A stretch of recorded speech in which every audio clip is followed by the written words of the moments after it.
Hello. स्वागत है आपका हमारे इस चैनल में। और आज फिर से हम थोड़ा आगे बढ़ेंगे वाइब्रेशन में। लास्ट टर्न पे बहुत सारी चीजें हमने देखी थी, जिसमें हम लोगों ने लास्ट में फाइनली ये डिफाइन कर रखा था कि इन स्प्रिंग मास सिस्टम हो या पेंडुलम हो, उसकी डिफरेंशियल इक्वेशन ये आती है।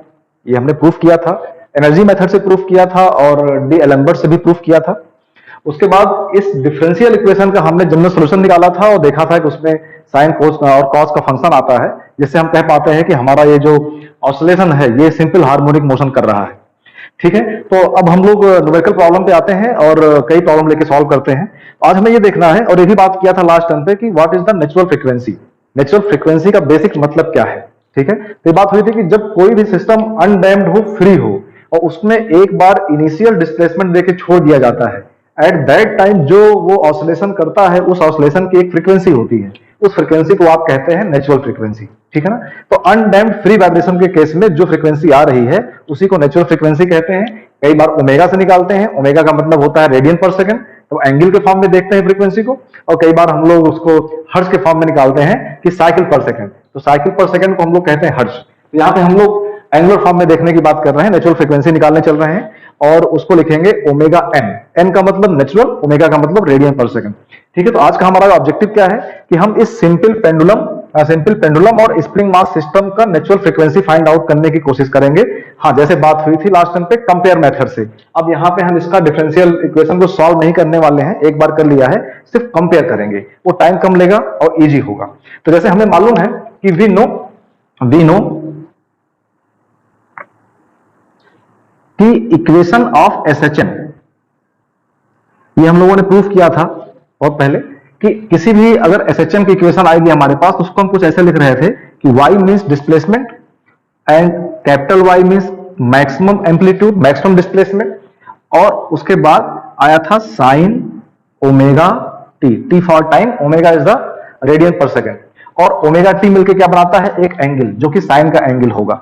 This is the equation of displacement of SHM. ये डिस्प्लेसमेंट इक्वेशन हुई। ठीक है, अगर इसी को हम t के रिस्पेक्ट में डिफरेंशिएट कर दें, मींस अगर हम इसको dy by dt लिख दें, तो इसी को हम लोग लिखते हैं y डॉट से, और इसको अगर हम करेंगे तो क्या आ जाएगा, y तो कांस्टेंट है तो रहेगा ही, इसका ओमेगा बाहर आ जाएगा, और साइन ओमेगा टी का जो डिफरेंशियल होगा that will B cos omega T. तो इस इक्वेशन को कह रहे हैं कि ये वेलोसिटी इक्वेशन है। फिर इसको अगर डिफरेंशिएट कर दें, मींस डी वाई डॉट को अगर डिफरेंशिएट कर दें, वेलोसिटी को टी के रिस्पेक्ट में डिफरेंशिएट कर दें, तो we will get y double dot. और यहां पे क्या आएगा, वाई कांस्टेंट रहेगा, ओमेगा भी कांस्टेंट रहेगा। बट जब कॉस ओमेगा टी को डिफरेंशियल करेंगे तो एक ओमेगा बाहर आएगा, यहां स्क्वायर हो जाएगा। कॉस ओमेगा टी का जब फिर से आप डिफरेंशियल करेंगे तो कॉस का होता है साइन माइनस में, तो एक माइनस बाहर आएगा, और यहां आ जाएगा again sine omega t. This is known as acceleration. ठीक है, तो हमने यहां पर भी इक्वेशन क्या आई थी, एक्स डॉट क्या है एक्सेलरेशन, वाई डॉट क्या है, ये भी एक्सेलरेशन है। तो इस फॉर्म को जो है, इस इक्वेशन को दोबारा से इस फॉर्म में लिखने की कोशिश कर रहे हैं। तो यहां पर अगर देखा जाए तो आपको क्या दिखाई पड़ रहा है कि y है, कैपिटल Y है, this term capital Y and sine omega T. इन दो को देखा जाए, capital Y into sine omega T, capital Y into sine omega T, ये मिलके क्या होता है, डिस्प्लेसमेंट स्मॉल y। तो इसको हम ऐसे भी लिख सकते हैं कि y double dot is equal to minus omega square into small y। तो आप देख सकते हैं कि इस तरह की इक्वेशन बनती हुई दिखाई पड़ रही है। इसको अगर इधर ले आते हैं तो आप कहेंगे कि y double dot plus omega square y equal to 0। तो अब जरा कंपेयर करें, इन दोनों इक्वेशन को देखें और इस इक्वेशन को देखें, तो दोनों का फॉर्मेट एक ही है। ठीक है ना। तो इसी को हम कह रहे हैं कि differential equation of SHM. This is the differential equation of SHM. ये है डिफरेंशियल इक्वेशन ऑफ एसएचएम। और हमने ये भी प्रूव कर चुके हैं कि ये भी डिफरेंशियल इक्वेशन ऑफ एसएचएम है। तो हमारा अगला काम क्या होगा कि हर बार हम लोग ये सारा काम नहीं करेंगे, इसी इक्वेशन से इस इक्वेशन को कंपेयर करने का काम करेंगे। हर बार इस इक्वेशन को और इस इक्वेशन को हम लोग कंपेयर करेंगे, और कंपेयर करके हमारा मकसद क्या होगा, ये जो ओमेगा है यही हमारा नेचुरल फ्रीक्वेंसी है। यहां अभी एन नहीं लिखा है क्योंकि जनरल टर्म में है इसी ओमेगा को हम लोग कह सकते हैं कि अगर इसको नेचुरल फ्रीक्वेंसी कहेंगे तो इसको कह देंगे ओमेगा एन। ठीक है, इसी ओमेगा को ओमेगा एन कहेंगे। कंपेयर करेंगे और देखेंगे क्या है। ठीक है, तो जरा देखते हैं कि अगर हमें ये पता करना है कि what is the natural frequency of simple spring mass system, चाहे ये मास सिस्टम हो चाहे ये मास सिस्टम हो, जहां आपको क्लियर है कि इस मास m है, स्प्रिंग कांस्टेंट k है, मास m है, स्प्रिंग कांस्टेंट k है। तो इसका जो डिफरेंशियल इक्वेशन है वो हमारे पास क्या है, that is mx double dot plus kx is equal to 0। This is differential equation of this spring mass system. और हमारे पास जो स्टैंडर्ड फॉर्मूला क्या है, स्टैंडर्ड जो रिलेशन क्या है स्प्रिंग एसएचएम का, that is y double dot plus omega square y equal to 0। ठीक है, अगर इन दोनों को हम लोग कंपेयर करें, इन दोनों इक्वेशन को कंपेयर करें, इन दोनों इक्वेशन को अगर कंपेयर किया जाए तो आपको क्या मिलेगा, m को डिवाइड करना पड़ेगा इस फॉर्मेट में लाने के लिए, k बाई m मिलेगा। यहां आप कहेंगे कि omega square is equal to k by m मिलेगा। हाँ, अब यहां पे ये जो ओमेगा है ये नेचुरल फ्रीक्वेंसी है of this spring mass system, इसलिए इसको ओमेगा नहीं लिखेंगे, इसको ओमेगा n लिखेंगे। तो आप यहां प्रूफ कर सकते हैं कि ओमेगा n की वैल्यू क्या होगी, under root k by m। This is the natural frequency of spring mass system. Okay, तो ये बहुत सिंपल तरीका है काम करने का। कैसे करना है फिर से एक बार देख लें कि इस इक्वेशन को हम लोग कैसे पाए थे। इस इक्वेशन को पाने के दो तरीके थे, या तो एनर्जी मेथड हम लोगों ने यूज किया था, यहां पे यूज किया था एनर्जी मेथड, और यह यूज किया था डी एलेम्बर्ट। इन दोनों मेथड से हमने इस इक्वेशन को पाया था। उसके बाद पाने के बाद हमें कुछ नहीं करना है, सिर्फ इसको कंपेयर करना है, हमें ये वैल्यू मिल जाएगी। सिंपली अगर यहां देखें तो यहां पर भी हमें क्या करना है कि एनर्जी मेथड से या डी एलेम्बर्ट से हमने ये इक्वेशन पाई है। क्या इक्वेशन है, L theta double dot plus g theta is equal to 0। ये हमारे पास डिफरेंशियल इक्वेशन ऑफ पेंडुलम है। और हमारे पास स्टैंडर्ड वैल्यू क्या है एसएचएम की डिफरेंशियल स्टैंडर्ड इक्वेशन क्या है एसएचएम का, that is y double dot plus omega square into y equal to 0। बस कुछ नहीं करना है, इन दोनों को कंपेयर करना है। ठीक है, अगर इसको कंपेयर किया जाए तो हमें रिजल्ट फिर से वही मिलेगा। क्या मिलेगा, इस इक्वेशन को यहां पे थीटा डबल डॉट लाने के लिए, क्योंकि यहां y डबल डॉट है, l से डिवाइड करेंगे तो यहां g बाई एल हो जाएगा, और कंपेयर करने पे वैल्यू क्या मिलेगी ओमेगा स्क्वायर की, that will B g by L. फिर से वही बात है, अब ये नेचुरल फ्रीक्वेंसी है क्योंकि ये सिस्टम अनडैम्प्ड है, फ्री है, तो इसे आप कह रहे हैं natural frequency. It means omega n will be under root g by L. This is the natural frequency of a pendulum. यहां ये बात खास तौर से दिखाई पड़ रही है कि पेंडुलम के केस में इसका मास, जो पेंडुलम का मास है, इसका कोई रोल नहीं है ना। मास चाहे जितना रखें, उसका जो फ्रीक्वेंसी आएगी, जो टाइम पीरियड आएगा वो सेम आएगा। यहां पे 50 ग्राम का मास रखें या 500 ग्राम का मास रखें, इसका जो ऑसिलेशन होगा वो सेम आएगा। ये जो फ्रीक्वेंसी है या टाइम पीरियड है, ये मास पे से इंडिपेंडेंट है। ठीक है, ये मास से इंडिपेंडेंट है, इस पे कोई फर्क नहीं पड़ेगा। इसको हम लोग एक एक्सपेरिमेंट से भी देखेंगे, एक पेंडुलम का मास चेंज करके देखेंगे कि मास बदलने से कुछ फर्क पड़ता है टाइम पीरियड पे या फ्रीक्वेंसी पे, तो ऐसा बिल्कुल नहीं होगा। ठीक है, तो अब हम लोग ये सिंपल प्रॉब्लम बहुत दिन से देख रहे थे, इसमें सारी चीजें हमने इसी दो क्वेश्चंस के ऊपर करके देख लिया है। अब कुछ थोड़ा सा एडवांस प्रॉब्लम लेके चलते हैं और सॉल्व करते हैं। तो आइए देखते हैं नेक्स्ट क्वेश्चन की तरफ। हमारे पास एक फिर से स्प्रिंग मास सिस्टम है, जिसका मास, बॉडी का मास m है, एक स्प्रिंग है, उसका स्प्रिंग कांस्टेंट k है। अभी तक जो प्रॉब्लम किया था, ये प्लेन हमारा हॉरिजॉन्टल प्लेन पे था, लेकिन अब इस प्रॉब्लम में ये जो प्लेन हॉरिजॉन्टल था वो थीटा डिग्री पे इंक्लाइन हो गया। अब जब देखना है कि ऐसा अगर इंक्लाइन हो गया है तो अब नेचुरल फ्रीक्वेंसी क्या होगी। हमारे पास प्रॉब्लम वही है, फाइंड नेचुरल फ्रीक्वेंसी। इस क्वेश्चन को दो तरीके से करेंगे, by the energy method and by d'Alembert. तो पहले हम लोग टेकअप कर रहे हैं डी एलेम्बर्ट प्रिंसिपल से।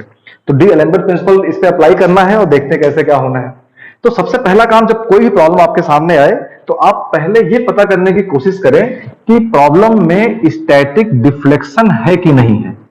स्टैटिक डिफ्लेक्शन क्या मतलब हुआ कि क्या स्प्रिंग इस समय अपनी इनिशियल लेंथ पे है, जो स्प्रिंग की ओरिजिनल लेंथ है, क्या इस समय स्प्रिंग अपने ओरिजिनल लेंथ पे है? कैसे पता करेंगे? अगर इस मास को यहां से हटा दिया जाए, इसको कट कर दिया जाए, तो क्या स्प्रिंग की लंबाई इतनी ही रहेगी? नहीं रहेगी, स्प्रिंग वापस चली जाएगी, अपने जो इनिशियल लेंथ पे आ जाएगी। इसका मतलब जब इस बॉडी में मास को हैंग किया गया तो उस वक्त स्प्रिंग थोड़ी सी स्ट्रेच्ड हुई है। इस टाइम पे जो हमारे पास फिगर दिया गया है, इस फिगर में स्प्रिंग स्ट्रेच्ड फॉर्म में है, अनस्ट्रेच्ड नहीं है। इसका मतलब स्टैटिक डिफ्लेक्शन सिस्टम में स्प्रिंग में है। Static deflection yes. अब जब यस ये क्लियर हो गया तो हमारा एक काम बढ़ गया कि सिस्टम में जो स्प्रिंग में स्टैटिक डिफ्लेक्शन है वो हमें पता करना पड़ेगा। ये काम ध्यान रखना है हमेशा। तो चलिए अभी हम बात करते हैं रेस्ट कंडीशन की। अगर ये इस समय रेस्ट कंडीशन में है, अगर रेस्ट कंडीशन में है तो क्या होने वाला है? अभी कोई ऑसिलेशन नहीं हो रहा है, ये रेस्ट है, स्प्रिंग थोड़ी सी इलॉन्गेट हुई होगी। इस समय अगर इस मास का एफबीडी बनाया जाए तो एफबीडी बनाएंगे तो क्या होगा? पहला काम तो क्या दिखाई पड़ेगा कि इस बॉडी का मास इसके सेंटर ऑफ ग्रेविटी पे लगेगा, इसका वेट नीचे डाउनवर्ड काम करेगा, ये इसका वेट हो गया W is equal to M into g. Okay, again इसके ऊपर एक रिएक्शन भी काम करेगी जो कि प्लेन के परपेंडिकुलर होगी। ये प्लेन के परपेंडिकुलर रिएक्शन काम करेगी और इसको आप कह रहे हैं R। ठीक, दूसरी बात क्या होगी? क्योंकि स्प्रिंग इलॉन्गेट हुई है तो इस मास को ये स्प्रिंग अपनी तरफ वापस रिस्टोर करने के लिए एक फोर्स लगाएगा जिसको आप कहेंगे स्प्रिंग फोर्स। इस मींस इस बॉडी पे एक स्प्रिंग फोर्स लग रहा है और स्प्रिंग फोर्स क्या होता है कि स्प्रिंग कांस्टेंट इनटू इसमें जितना डिफ्लेक्शन है। तो हमने कहा है कि इसमें स्टैटिक डिफ्लेक्शन यस है और ये है कितना, इसको लिख रहे हैं डेल्टा स्टैटिक। ठीक है, तो इसमें एक स्प्रिंग फोर्स काम कर रहा है, वैल्यू क्या हुई इसकी के इंटू डेल्टा स्टैटिक। इस समय रेस्ट कंडीशन पे इस पे तीन फोर्सेस काम कर रहे हैं। ठीक है, अच्छा हमें इस पे स्टडी करना है, हमें रिएक्शन नहीं निकालना है। हम इस सिस्टम को ऐसा कुछ एज्यूम कर लें कि इस एक्सिस पे हम एक्स एक्सिस ले रहे हैं थोड़ी सी इंक्लाइन और इसके परपेंडिकुलर एक्सिस को बोल रहे हैं y axis. It means reaction is acting at y axis and ये स्प्रिंग फोर्स, इसे ये that is spring force, this is acting in x axis. और जो आपका वेट है ये इंक्लाइंड है, ना तो टोटली वाई में है ना टोटली एक्स में है, तो इसको हमें रिजॉल्व करना पड़ेगा। रिजॉल्व करने के लिए क्या है? This angle is theta, it means this angle will be theta. और इसको अगर रिजॉल्व करते हैं तो रिजॉल्व होने पर इसका एक कंपोनेंट इधर आएगा, that will B mg cos theta, और एक कंपोनेंट परपेंडिकुलर आएगा, that will B mg sin theta. क्योंकि ये सिस्टम हमारा रेस्ट कंडीशन में है तो ये लॉ ऑफ इक्विलिब्रियम फॉलो करेगा। लॉ ऑफ इक्विलिब्रियम फॉलो करने का मतलब क्या हुआ? हमें वाई एक्सिस से मतलब नहीं है, सिग्मा एफ वाई अगर लगाते हैं तो r is equal to mg cos theta आएगा। इससे हमें कोई बहुत इंटरेस्ट नहीं है, तो हमें सिर्फ यूज करना है एक्स एक्सिस पे, क्योंकि हमें डेल्टा स्टैटिक निकालना है। तो हम इक्वेशन यूज कर रहे हैं by law of equilibrium. Law of equilibrium that is sigma F x is equal to 0 means जितने फोर्स लेफ्ट होंगे उतने फोर्स राइट, और ये दोनों आपस में बराबर होंगे। That's why it is in rest condition. तो अगर इसको देखा जाए तो इस नीचे की तरफ लग रहा है mg sin थीटा एंड इस साइड में लग रहा है k into delta static. Okay, तो this is equation number 1। We have to use this equation later on. ठीक है, ओके नाउ अब ये स्टैटिक वाली बात खत्म हो गई। अब हमें इसी केस को थोड़ा सा इस मास को खींचना है और छोड़ देना है। छोड़ने के बाद ये मास ऐसे ऐसे ऑसिलेट करेगा। सिस्टम अनडैम्ड है, फ्री है ना, तो ऑसिलेट करे। किसी इंस्टेंट टाइम टी पर बात किया जाए तो किसी इंस्टेंट टाइम टी पर अगर बात करें एट टाइम टी, तो डायग्राम कुछ बनाना चाहे तो ऐसे बन सकता है कि ये इंक्लाइन प्लेन है और थीटा एंगल पे इस पर एक मास है और स्प्रिंग से अटैच है, दिस इज ठीक। किसी इंस्टेंट टाइम पर ये इसका रेस्ट कंडीशन है, इक्विलिब्रियम पोजीशन है। अब ये ऑसिलेट कर रहा है। किसी इंस्टेंट टाइम टी पर इसकी पोजीशन यहां से थोड़ा इस तरफ है। हम माइनस एक्स एक्सिस में चीजों को पॉजिटिव ले रहे हैं थोड़ा आसान दिखने के लिए। तो हम ये माने किसी टाइम टी पर, इस टाइम टी पर ये मास अपनी इस पोजीशन से यहां पहुंच चुका है, that is x. At time t displacement is x, means at t displacement is equal to x.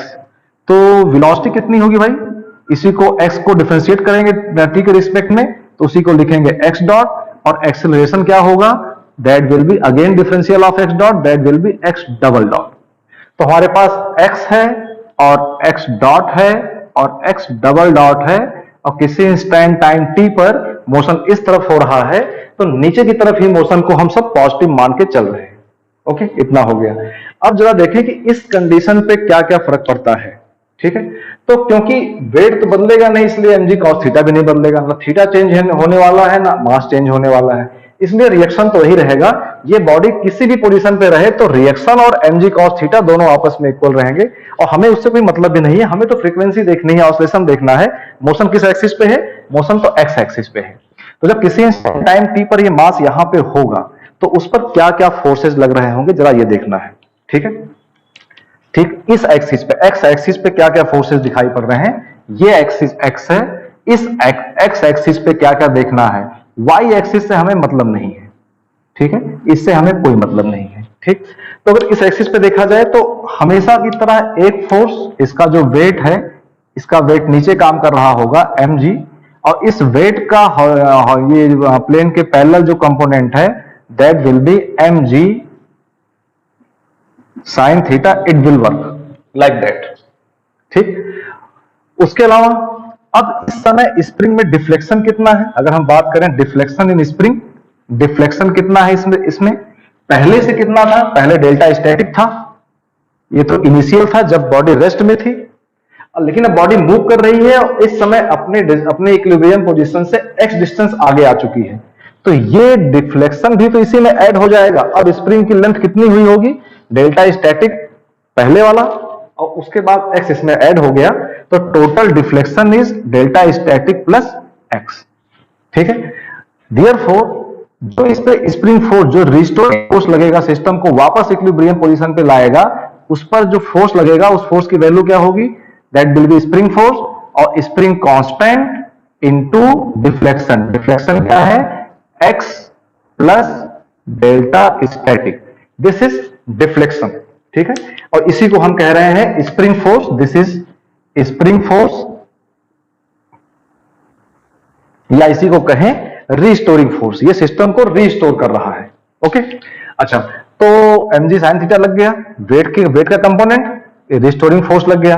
अब क्योंकि सिस्टम में एक्सीलरेशन है तो एक इनर्शिया फोर्स होना चाहिए. इनर्शिया फोर्स क्या होता है कि मास इनटू एक्सीलरेशन, और उस फोर्स की डायरेक्शन क्या होती है, always opposite to the acceleration. क्योंकि सिस्टम का एक्सीलरेशन इस तरफ है, माइनस एक्स एक्सिस में है, तो इनर्शिया फोर्स का जो डायरेक्शन होगा वो प्लस एक्स एक्सिस में होगा.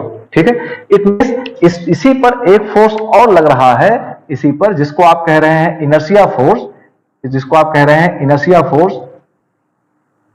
इसको मैं यहां दिखा देता हूं, इनर्शिया फोर्स. और इनर्शिया फोर्स कितना होगा, जितना इसका मास है, बॉडी का मास, और इसका कितना एक्सेलरेशन है, x double dot, m into x double dot. This is inertia force. ठीक है, जैसे ही सिस्टम पे आपने इनर्शिया फोर्स अप्लाई किया, ये जो मोशन वाला जो डायनेमिक सिस्टम था, ये एक स्टैटिक सिस्टम में कन्वर्ट हो गया. अब ये स्टैटिक सिस्टम बन गया. जब स्टैटिक सिस्टम बन गया तो अगेन इस पे हम law of equilibrium sigma fs equal to 0 apply कर सकते हैं.